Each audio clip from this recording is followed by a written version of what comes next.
Whatever you believe of our past, our ancient beginnings, suspend your disbelief for just a short time. If you are interested in the historical value of ancient mythology, then this will likely have some merit. And if you are not, then consider this a fictional interpretation. Comparative mythology studies the similarities between world religions, though it is reluctant to draw conclusions. The New Age perspective is more bold, in that it will take these similarities and search for conclusions as to why they exist. The answer to a riddle involving our fables and why they often follow the same narrative structure. It does not help that history enforces a viewpoint that as you go back further in time, the more barbaric, primitive, and stupid humans become.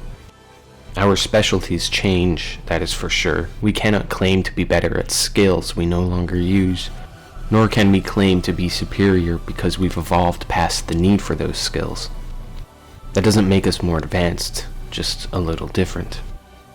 These earliest humans were still human, the very ancestors we descend from, and we cannot even give them the credit due for surviving in a world we are vastly unsuited for. Either way, whatever your stance is, there is nothing wrong with giving an honest and fair attempt at an alternate explanation of something, and who knows, you might be convinced by the end of this. I hope you enjoy the story of the war between the gods and the giants, a story told 100,000 times in 100,000 lands. A story we all know, but don't understand. A shared narrative implies like-mannered origins. Certain events will always be remembered, even if we forget how the story goes exactly. Ancient mythology is just history retranslated from a time before writing. There is satire, fiction, political and social critique, behavioral norms, cultural parables within mythology, which, for clarity, was not called mythology by the people who lived and practiced it. It was just life, religion, country, history. We call it mythology because we trivialize the past.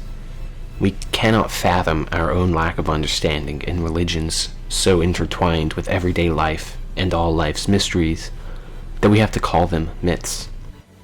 Mythology is a Christian idea, maybe even a scientific one. To everyone else, it is the world. We will begin at the end of times. Ragnarok, Armageddon, Apocalypse, the eschatological portion of these myths. They describe a brutal war at the height of a cataclysmic natural disaster. The Ragnarok histories are not prophecies for the future, but the last conflict in a great war, one that happened thousands of years ago. Our end of days prophecies describe a war in which humanity, through mutual destruction between the gods and giants, ended up with the world. I would estimate around 20,000 BCE, sometime during or around the end or start of our last ice age. Ragnarok ends with a single man and woman, just as Genesis begins. Ragnarok is that same cosmic war that precludes the Bible, between God and Lucifer and Nephilim, or Tiamat and Murdoch, or Indra and Ritra, and the Celtic gods of light and the Fomorians, and so on.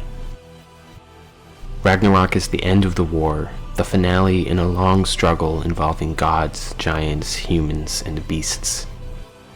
Ragnarok begins with the Fimbulvinter, the Ice Age, and ends with almost total annihilation of the giants and the Aesir, and leaves two humans at the base of the world tree, a tree of knowledge. So, what happened before Ragnarok? Long before Ragnarok would hail a new age for humans, freeing us from a tyranny that would last for thousands of years. These tyrants are the gods, or who the gods are based on. They are the Olympians, the Aesir, the Atlanteans, the Devas, a worldwide civilization. I think these gods, these Atlanteans, were slightly different species than us, or us at the time. They were likely tall, with strange feature proportions, and in some way used the color blue. Either they had blue buildings or clothes, or their skin was bluish. But that color seems to be a theme denoting certain gods. I imagine, too, that blue blood equating to royalty comes from that in some way. So the Atlanteans had this sprawling civilization over the world, or most of it. They had a fairly limited population, probably not more than 1 million, but I would think far, far less, like in the tens of thousands. They lived for very long times, practically immortal in terms of aging. They constructed their civilization with music and energy, vibrational manipulation, essentially electromagnetic power that they harnessed and mastered. Their technology was one of mathematics and harmonies, astrology and alchemy, a control over the laws of nature. Their civilization was called Olympus, Asgard, Heaven, Nirvana, Kumari Kandam, Atlantis, Ife, Avalon, Shipolo, Hanan Pacha. The idea of a paradise afterlife or realm of eternal happiness comes from the names of the civilization and their cities, the dwelling places of the gods. But the Atlanteans were not always so powerful. They learned from the even older race of giants, another species bearing similarities to us, but generally bigger. It was these giants that first learned of the music and the magic in all things. They live rustic lives in harmony with nature. Either the Atlanteans reached out to the giants, or the giants decided to teach the Atlanteans what they knew. Perhaps the Atlanteans were struggling to survive, and empathizing with them, the giants taught them all they knew. Before long, the Atlanteans were mastering the skills and using it to improve their lives and build great monuments and cities, thus establishing their civilization. The Atlanteans grew arrogant and power-hungry, and could not stand seeing the giants living such barbaric lives. And the giants saw the abuse of power the Atlanteans were displaying, and so a war began, the Titanomachy, the war in which the gods fight against the Titans for superiority. It is Cronus and the Titans versus Zeus and his brothers and sisters, Ymir and Odin, Tiamat and Marduk, God and Lucifer. Mythology always describes the gods as beings of a separate race than their Titan parents. The birth is not a literal one, but one that represents the giants as teachers, creating the world through their gentle mastery over nature, and the gods, the Atlanteans, who saw that power with the potential of eager and ambitious people. They knew the giants would never see how they saw, their vision for a paradise built to their preferences. The giants who lived in natural chaos, and the gods who valued law and order and perfection above all else. The Sumerians believed in a war where the gods are these benevolent beings who are trying to bring order to a lawless world.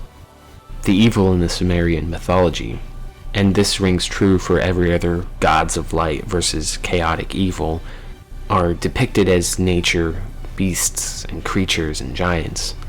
Evil is metaphorically nature and literally things of nature, creatures and animals and giants. The Atlanteans considered the giants to be living without laws and order, so they became chaotic, primeval forces of objective evil.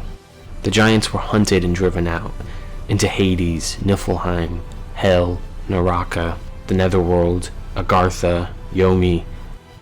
The underworld describes the fate of the evil giants, Lucifer, demons. The victor decides the morality of the war, so the same place religion teaches as places of punishment and longing is nothing more than the repeated idea of being pushed to remote and barren corners of the earth. The narrative has always existed like that nobody ever questioned why we buy that good versus evil without thinking about it. The devil was evil, the Titans were evil, the frost giants were evil, the Asuras were evil, the Nephilim were evil, the dragons were evil. Yet the triumphant gods of light and order sought a specific award. They wanted the prolific hominid species for labor. They wanted to enslave the hominids to help construct their civilization. The Sumerians, in describing that ancient conflict, mention how Marduk and the rest of the gods wanted to defeat the primordial evil in order to take control of the land. The use of humans as servants and slaves was an extra benefit. You see, never in these stories do the evils of the Titans become specific. They're never mentioned as being cruel or violent. They are simply primeval beings with no need for structured society and rules. Only after the gods defeated the Titans, the Atlanteans drove out the giants, did stories of man-eating giants become a thing. It is the greatest tragic irony that Christians should worship the God that they do, because it is the wrong entity according to their own cosmology. The Christian God, with his army of angels, drove out the evil Lucifer and his followers. Shortly after, God banned humans and condemned them to suffering and labor. Lucifer wanted to stop gods from meddling with human lives, not the other way around. In demonology, it is the different demons, based on primordial gods, that give humanity knowledge of science, astrology, mathematics, chemistry, language, and much more. God says such knowledge is evil, yet it is his knowledge, the source of his power. Eat of the fruit and you will be like God, like the Atlanteans. They did, and God reveals his anger and wrath. The Atlanteans wanted to bar anyone else from learning their secrets. It's the same narrative as the Sumerian gods and the Greek gods of Olympus. They disliked the mortal humans, but convinced them of their divinity and dominion and righteous benevolence. The giants never wanted to enslave anyone. They represented chaos only in so much as living a natural life with the world. That theme is repeated more times than it isn't. There's always a gray area, despite how reductionist stories slowly become as details are lost and exaggerated and embellished. The Atlanteans had a paradise of a world, with the giants all but gone and the humans working as docile servants. That is, until the stealing of the fire. One specific Titan, or maybe it was a small group, who allied themselves, or perhaps were kept prisoner by the Atlanteans, escaped long enough to gift the indentured humans fire, a metaphor for knowledge, tools, and the power that the gods used. The serpent in the garden. Prometheus from Greek mythology was a Titan who gave this fire to humans and was severely punished. Azazel, a fallen angel from the Book of Enoch, gave humans this knowledge of the gods and was punished for it. The Matarisvan from the Rig Veda recovered the fire for humanity. We see this theft of fire repeated in many native tribes, such as the Cherokee, Algonquin, Mazatec. From Polynesian myth, Maui steals fire from the Mud Hens. The hero P. Karmat stole fire for the Vanak people and was punished by being chained to a mountain. Loki, the son of a frost giant, stole fire as well and was chained to a rock by entrails. The San people of indigenous South Africa have the same story, and there are many more. In some cases, it is a titan, or a trickster god, or an animal. The moral remains the same. Humans were beginning to break free from the Atlanteans' control. Keep in mind, there were plenty of Atlanteans that did not agree with the other gods, and some titans that joined.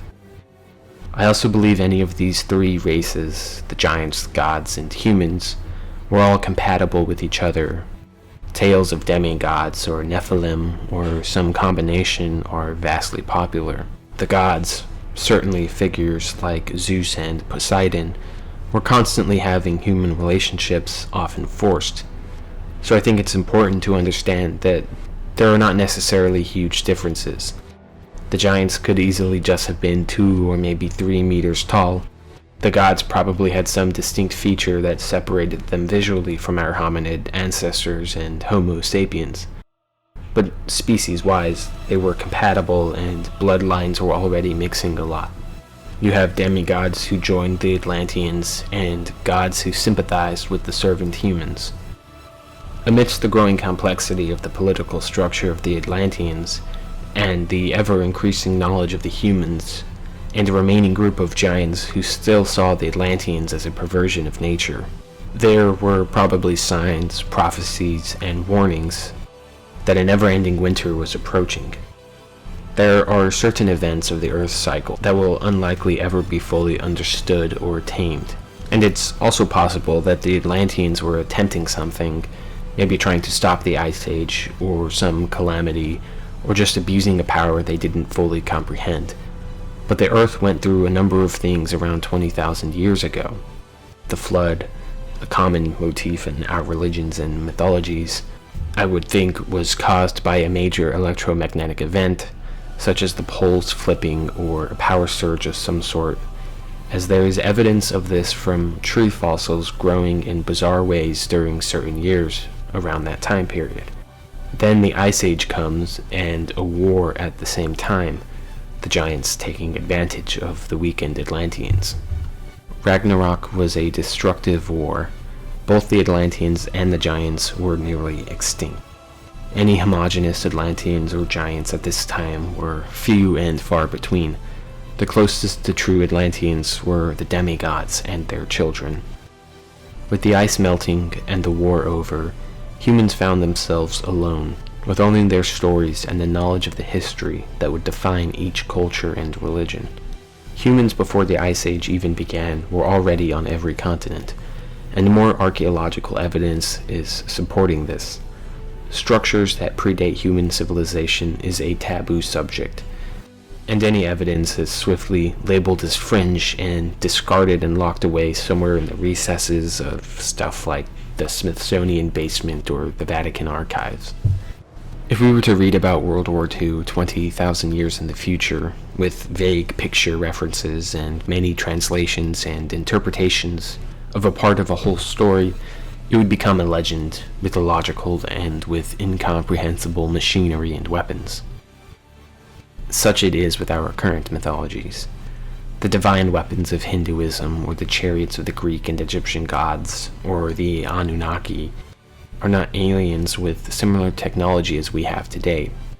That is our brain doing what every other culture has done. Find ways to parallel myths with contemporary concepts. After science fiction grew in popularity as a genre, people started comparing ancient depictions of gods and deities to the representations of how we define aliens. It follows this pattern fairly consistently. Romans used many of the Greek gods for their pantheon, and the Greeks in turn rebranded many Egyptian gods. Christians rebranded Judaism and canonically included many Middle Eastern gods as demons. In Japan, Shintoism mixed with the newer Buddhism, and Buddhism ultimately came from Hinduism. Voodoo was a fuse of traditional African religions and Roman Catholicism when colonization was taking place. With any land, the lore and folk knowledge evolves with the times. Fairy tales and legends are recycled and retold to adhere to the standards and beliefs of society, but their origins go way beyond when they were written down. The study of such knowledge, noetic archaeology and esoterica, is what is referred to as the occult. The occult is mystery knowledge that is fundamental to the structure of the universe, and that was known to the giants and then to the Atlanteans, and now just bits and pieces that are scattered throughout the four winds. I mentioned how bloodlines by the time of Ragnarok were already mixing. It is possible that our current species, Homo sapien, came as a result of Atlanteans mingling with Homo erectus and Neanderthal slaves and servants. Perhaps by the end, the Atlanteans' bloodlines, which they would have held sacred for a long time, until decadency took over and they began to take Homo erectus and Neanderthal wives. Those surviving demigods, half Atlanteans, eventually propagated and continued to use the magic and music the Atlanteans built their civilization from. At this point, as early as 18,000 years ago, humans began making the first structures we have evidence of after the Ice Age, in sites like Göbekli Tepe, sites of religion and astrology. With the flood and melting ice, evidence is sure to be scarce. Any surviving artifacts or buildings are likely to be buried in the depths of the ocean, corroded beyond recognition. It is also a mistake to assume these were omnipotent beings. They were people who had accessed many technologies and sources of power and exploited them. Imagine an elite society where every member was as talented as Tesla, Pythagoras, Mozart, and all the greatest thinkers and inventors.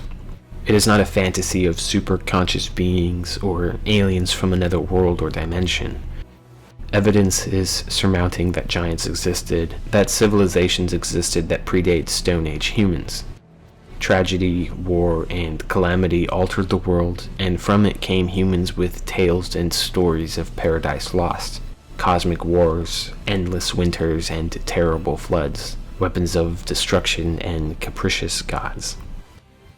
It is important not to conflate the mysteries of the universe with our own lack of understanding. When you read about the deepest levels of Qigong meditation, or tantric yoga, or shamanic consumption of entheogens, or alchemical secrets, or druidic magic, or spiritual enlightenment, or ancient astrology, or astral projection, or sacred geometry and mathematics, or the power of language and music, you begin to comprehend the occult, a term which categorizes and explores all these practices and more. The unexplainable parts of the world, unexplainable because we are closed-minded, not because they are fantasy. It is far more real than our sciences of quantum mechanics or New Age spiritualism, more genuine than astronomy and crystals. Time travel is not what's real, but timelessness is. The timelessness and time travel of our minds and the capacity to exist in the stories we read and the mythologies our beliefs come from. A war in which gods and giants had mastered the occult and lost it all tragically.